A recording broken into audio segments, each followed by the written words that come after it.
Ah, it's been a while. Of course. Go ahead. Oh, now there's a question I wasn't expecting.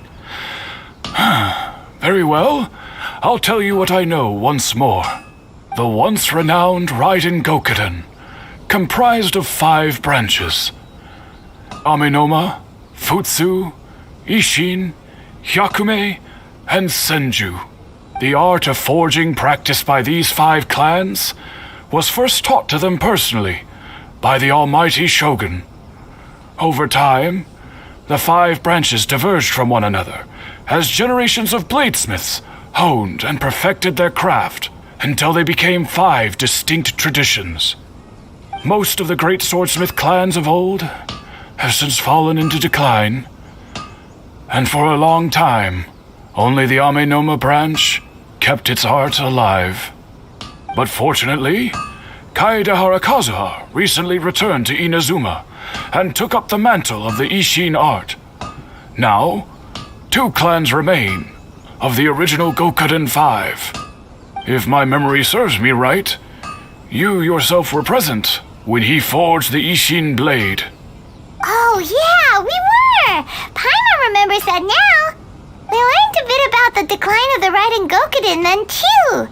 It seems like such a shame. That, my friends, is a tragic tale indeed. In fact, this was not made known to me for most of my life. All these years, I knew of those great clans' demise, but never the cause. Only recently, when the question was on my mind, did I ask Kaedehara Kazuha about this.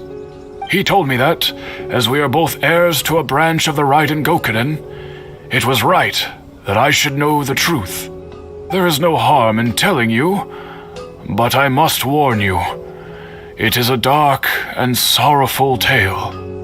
The Raiden Gokuden were the targets of a murderous rampage by a vengeful bladesmith. Vengeful? Why? 400 years ago, so I'm told, there was a catastrophic malfunction in Tatarasuna's furnace. One brave swordsmith heard the commotion and chose not to flee, but he rushed to the scene, hoping to prevent a disaster. Tatarasuna was home to a state-of-the-art forging and smelting operation in that day, and overseeing it was the armory officer. His surname was Niwa, though he had family ties to the Kaedehara clan. Knowing that they had just one chance to save countless lives, Mr. Niwa and the swordsmith leaped together into the furnace. The furnace quickly stabilized, but neither of them made it out. The smith's death, though heroic, dealt a devastating blow to his family's fortunes. His orphaned son was left to fend for himself, and grew up deeply resentful at the world. In his heart, the whole of Inazuma was culpable in his tragedy.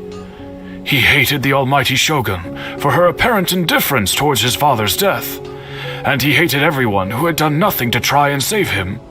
Powerless and destitute, the only legacy he had to pass on to his children was his hatred. Generation after generation bore this grudge, living in utter misery. Alas, if only the story could have ended there. But 100 years ago, the then head of this family reached the end of his wits. He could bear their fate no longer, and yet he could do nothing to change it. Finally, he made a drastic decision to take revenge on the Raiden Gokuden In doing so, he sought to vent his pent up anger and shake the very foundations of Inazuma's forging industry. In his fury, he murdered indiscriminately, killing even bladesmiths from the Hyakume clan which he belonged to. His goal was absolute, the devastation of all of the Raiden Gokuden. But when he came to the Kaedehara and Kamisato clans, his killing spree came to an abrupt end. He failed to catch them unawares. They fought back fiercely, and they did not spare his life. That is why the Kaedehara clan and their Ishin art survived that day. I suppose they were the lucky ones, under the dire circumstances.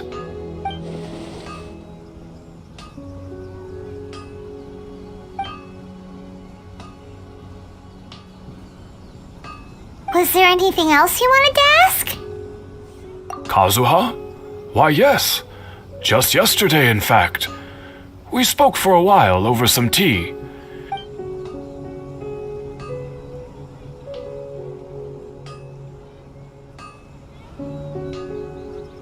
My pleasure. Don't tell Paimon. There are other places you want to visit too, right? On to the next stop! Lead the way, traveler! Paimon...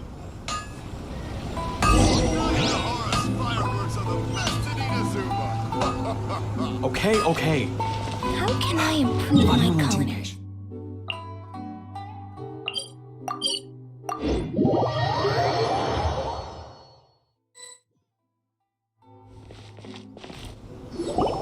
We're here!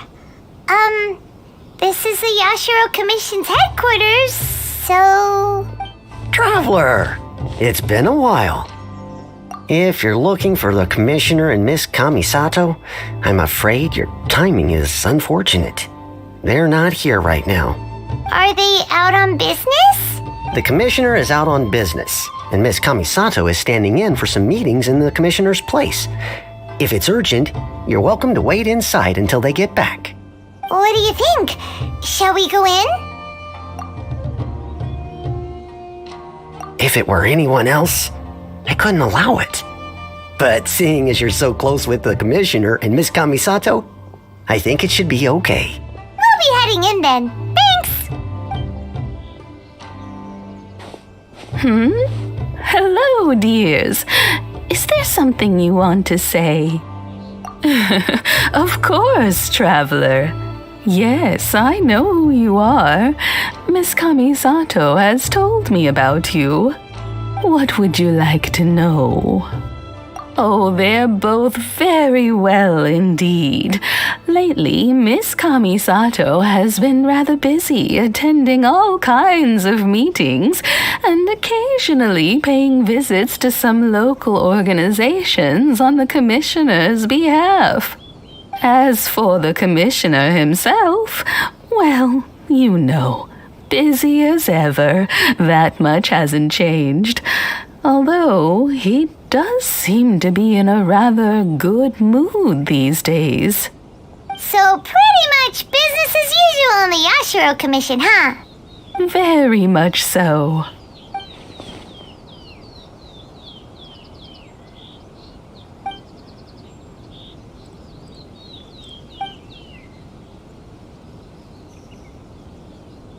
Well, got any more questions? You're very welcome. In fact, I would love nothing more than for you to come and visit more often. But I'm sure you must be far too busy to have time for that. Miss Kamisato talks about you all the time. She seems so thrilled to have you as a friend, and she's always saying how talented you are and how much she admires you. I must say, many things in Inazuma seem to have taken a turn for the better since you arrived here. So you're not just Miss Kamisato's knight in shining armor, you know. You're a hero to us all. I mean it. Whenever the commissioner dines at home, Toma always joins him. I always find myself at my most relaxed when I'm serving the two of them and listening to them chat away. The commissioner has such a busy schedule that he doesn't always have the chance to take his meals at home, but given the opportunity, he always prefers to dine here. They say it's because Toma's a much better chef than most. Oh, the commissioner is so fond of home comforts. They get to talking about you sometimes too, you know, always with a very fond tone, the way one would talk about dear old friends around whom one can truly be themselves. Miss Kamisato occasionally joins them as well. Whenever the whole family gets together and they start talking about people they've met and experiences they've had, you always get a mention. It's been many years now since the late Mr. and Mrs. Kamisato passed away. Much has happened in the Kamisato clan in that time. As someone who is old and gray enough to have watched their son and daughter grow up, it makes me so happy to see them meet a dependable friend whose company they enjoy so much.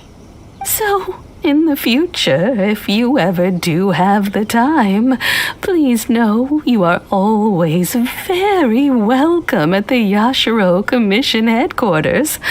There will always be at least one old lady who would be delighted to have the pleasure of your company. Wonderful. Thank you. Paimon likes it here too. Also, you were saying something about the food here being really great. Paimon's itching to try it. We may just have to invite ourselves around for dinner sometime. Paimon meant we should come pay a visit again real soon. Ideally around dinner time. Of course. You're always welcome. Alright, goodbye for now. We're, great. Goodbye, ma'am. Don't worry, we'll see ourselves out. All right, then. Take care now. Hope to see you soon. Oh, are you two leaving already? Yep, everything's taken care of now. Don't worry. Very well. Safe travels. Goodbye.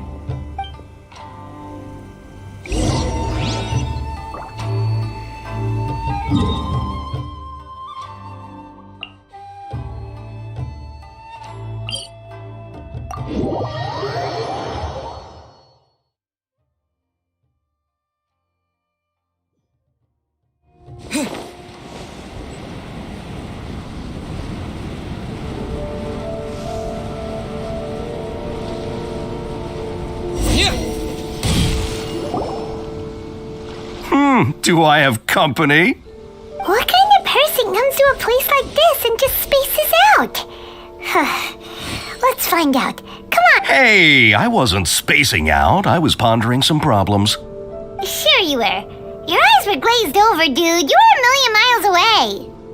Why are you making fun of me? I told you I wasn't spacing out. I was ruminating on some problems. Technological, environmental, and so forth. This is Tatarasuna, after all. Oh, he said Tatarasuna. Looks like we came to the right person. Oh, is there something you want to know about Tatarasuna? My name's Xavier. Certainly do. I've researched the furnace here in some depth. If there's anything you want to know, just ask away. Like the back of my hand? Make no mistake, I have been here a good many times before. Not only that, but I've met people in Inazuma whose families used to live in Tatarasuna years ago. They said it's all true, the history here. Oh, well, it's a long story, don't you know? The tale of Tatarasuna starts a long time ago. I'm told that its history is one of the most foremost forging and smelting operations in the nation, goes back around 1,000 years. Still, the furnace has had a couple of serious maintenance issues along the way. A couple? When exactly? One was just in the last few years, the other was several hundred years ago. A fun fact, I'm not the first Fontaine tech guy to come and work on it either. There was a guy back then too. They say he was a mechanic who consulted on a technology upgrade. It seems like the technological collaboration between our two nations goes back a long way. How about that?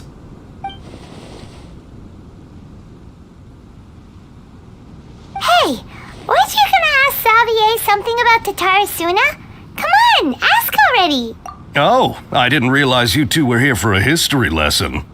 Me neither. Paimon doesn't know what's gotten into this one today.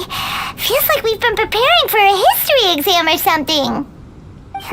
What brought this on? Did you just wake up today with a sudden burning desire for historical knowledge? Sure, go ahead. A kabuki mono? No, I can't say that I have. I do know the word, Inazuman, for those eccentric types who always go around dressed to the nines. Just the sort of person that I'd like to meet, actually. But sadly, I've never had the pleasure, nor have I come across anything to do with a kabuki mono where Tatarasuna is concerned.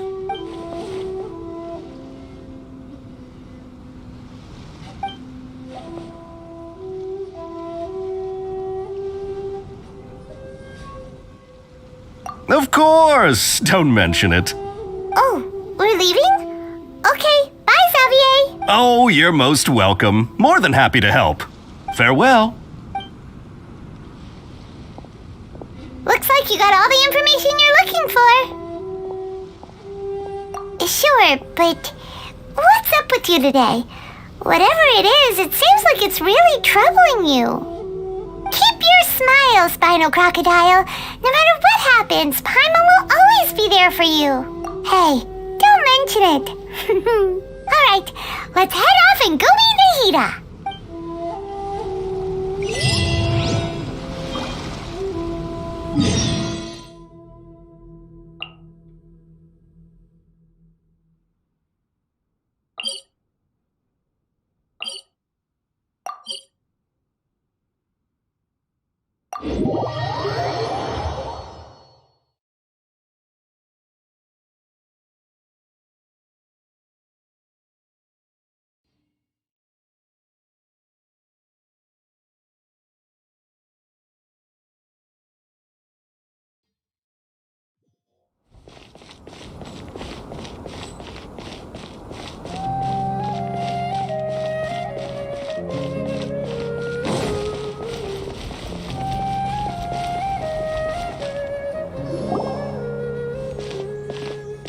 Hey, it's them!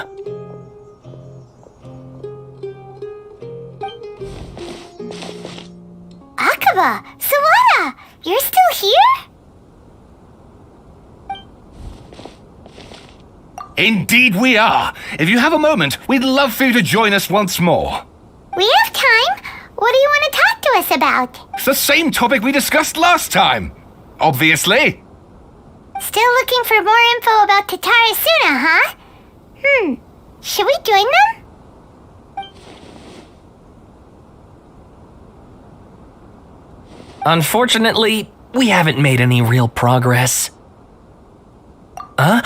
Oh, of course.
I presume you'll want to read mine as well. Here.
Well, what do you think?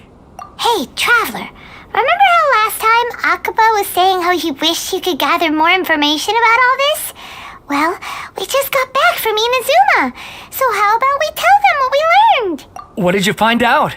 Something big? It's a long story. Basically, we have some friends in Inazuma, and... Wow, so many new details. Thank you so much for sharing that with us.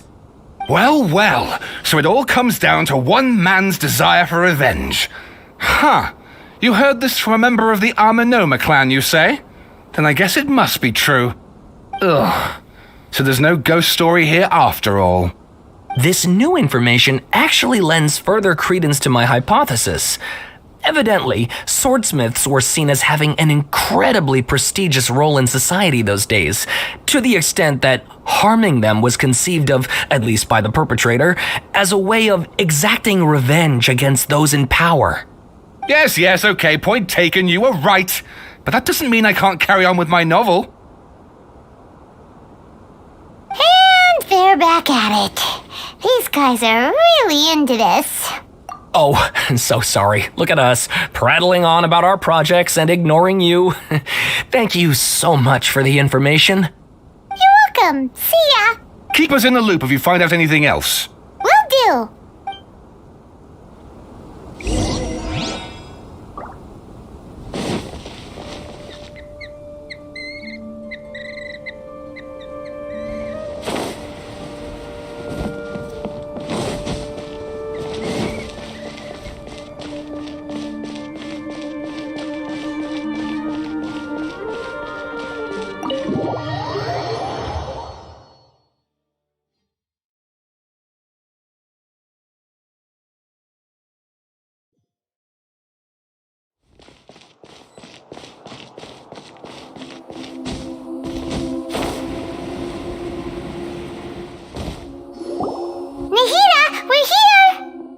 Traveler, Paimon, how have you been?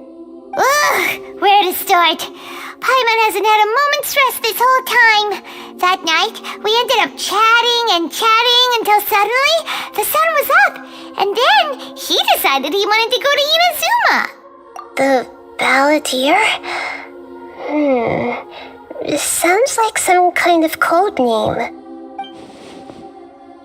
You look troubled. Is there something you need to tell me?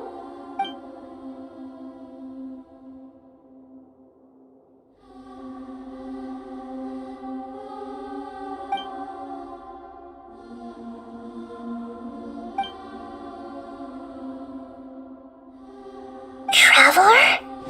Hey, what's wrong? You look so upset.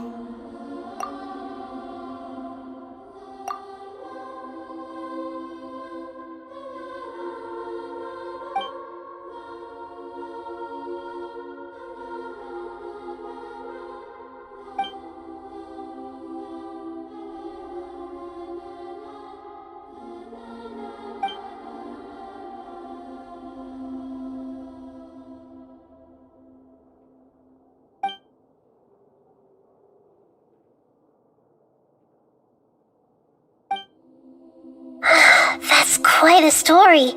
So, this puppet known as the Balladeer erased himself from Irminsul, hoping that he could change the past. But how was he even able to do that? As the traveler said, he very nearly became Sumeru's deity. Admittedly, I remember it a little differently. I don't recall finding anyone inside the machine after we defeated it. Nevertheless, it does make sense. If someone were to successfully erase themselves from Irminsul, the world would change to reflect the new reality. So, you believe this person really existed, and we just don't remember him because he literally changed the world? Yes. Theoretically speaking, it is possible to do this. But I'm struggling to imagine the kind of person who would dare go through with it. The traveler comes from a world beyond to that. That's why there's no information about him in Irminsul, and it also explains why any changes to Irminsul wouldn't affect him.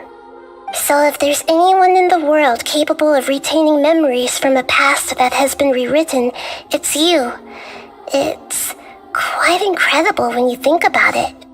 Paimon's having a hard time understanding this Balladeer guy's motivations. Why did he do it? I can only make inferences based on the information we've been given. As for what kind of person he was, only you remember that.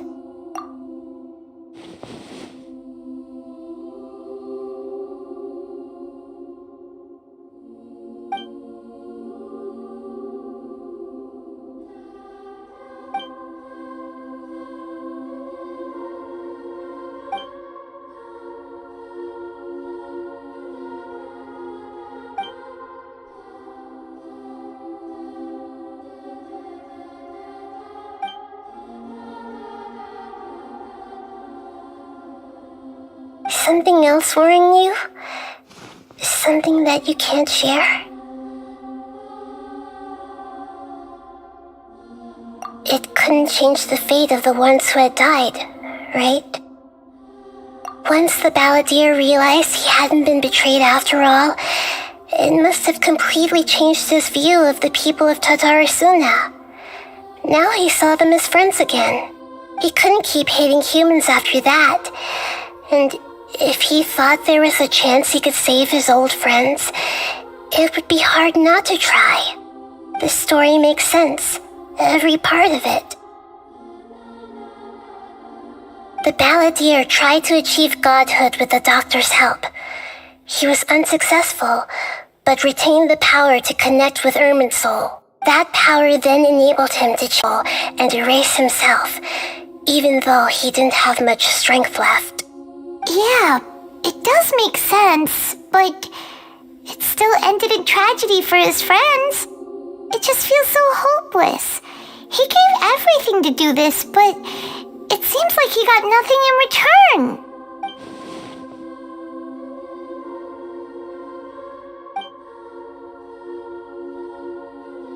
Please wait a moment. I want to check something. Found it. This should be the one. It turns out that I have a strange way of confirming everything he has told us. What is it? A record from a personal collection. It was tucked away in a corner. You should take a look.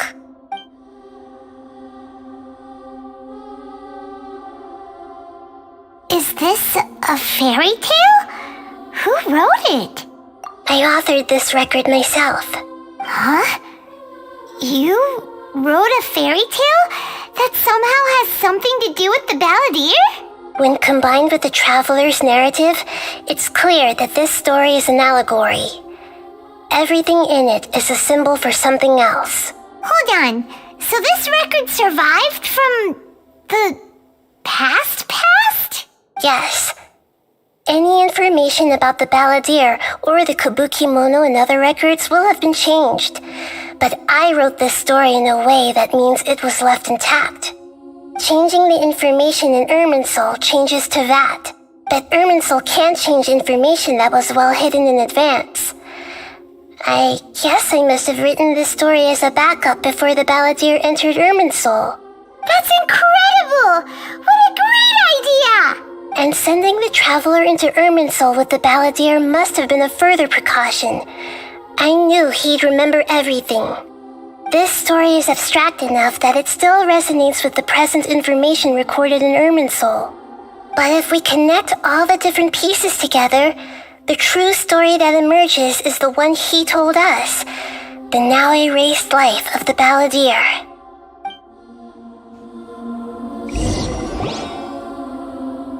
There was once a lone monster draped in fox fur. The monster found a family of foxes, joined them, and they became friends. The monster lived with the family day and night, and everyone treated it as one of their own. Once in a while, the monster would take off its fox fur at night and lament to itself as it gazed at its reflection in the water. I am a monstrosity, yet they are too foolish to see it. I pity them. But the monster soon found solace when another came to live among the foxes who was not their kin. A kitten, carved from the wood of a white tree who had been abandoned by the humans. The kitten too wished to become a fox, but its tail was too slender and it could not grow a coat of richly colored fur. Yet when the other foxes saw this, they spoke words of comfort to the kitten. Even without a tail and fur like ours, you are still one of us. Furious at this happy resolution, the monster lit a fire on the mountain.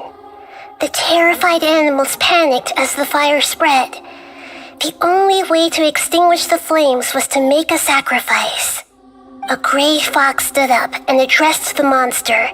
It said, "You are the cleverest among us. Surely you can help us find a way to solve this." The monster smiled, led the fox toward the fire, and murdered it. The gray fox's heart was turned into a beautiful drop of water, clear, spotless, and pure. The monster gave the heart of water to the kitten, telling him, "The foxes have decided. You are the one who must be sacrificed. Take this, quench the flames, and die for your fox kin." The fire was extinguished, but the kitten lived. It left that side of the mountain and found a little bird who had a broken wing. The two promised they would spend their whole lives together, but the little bird did not have long left to live. It passed away soon after. After burying the bird, the kitten left the mountain for good. Never again would it cherish a single creature nor a single blade of grass that stood on that mountain. The kitten spent the nights wandering aimlessly, gnashing its teeth at the moon. How it wished to swallow the moon and devour the moonlight. If the world could only return to darkness, then it would finally be peaceful and content. I will become the new moon, the answer to everything. Then, no one will know that there were once birds, foxes, and cats in this world. And no one can know that they were different.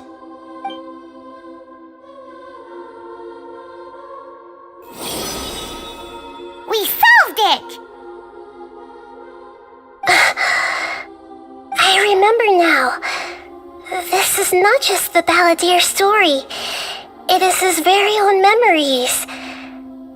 I made a backup so that it would be preserved not to become a god. He was experimented on and modified countless times. It was brutal torture, and the only reason he was able to survive is that he was a puppet. This memory was extracted from him by the scholars. Presumably, they kept it to have something to defend themselves with. Creating a deity was just the first step. Some of them wanted to be able to control it. That's why they backed up his memory for later use.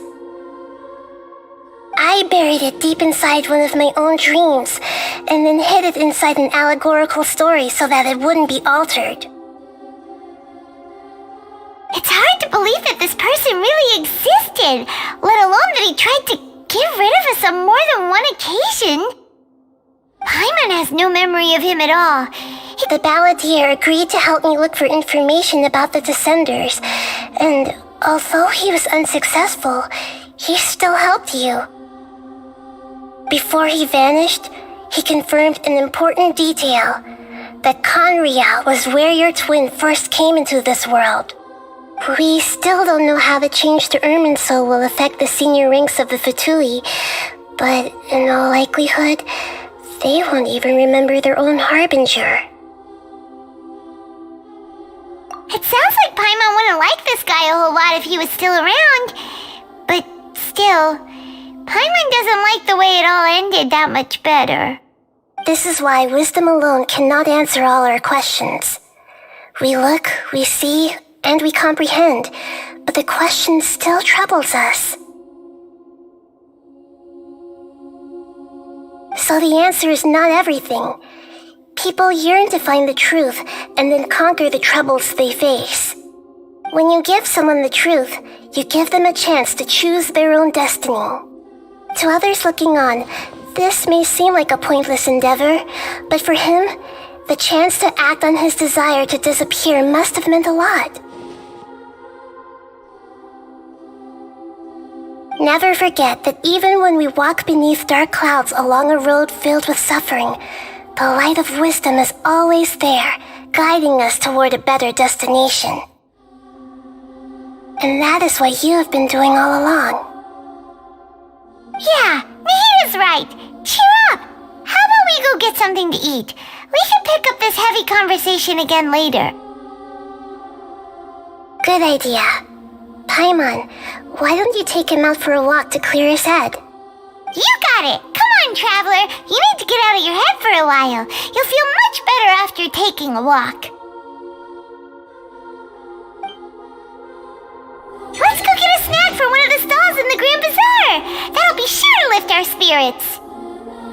It must be really tough being the only one who remembers all that, but Paimon's always here to help cheer you up.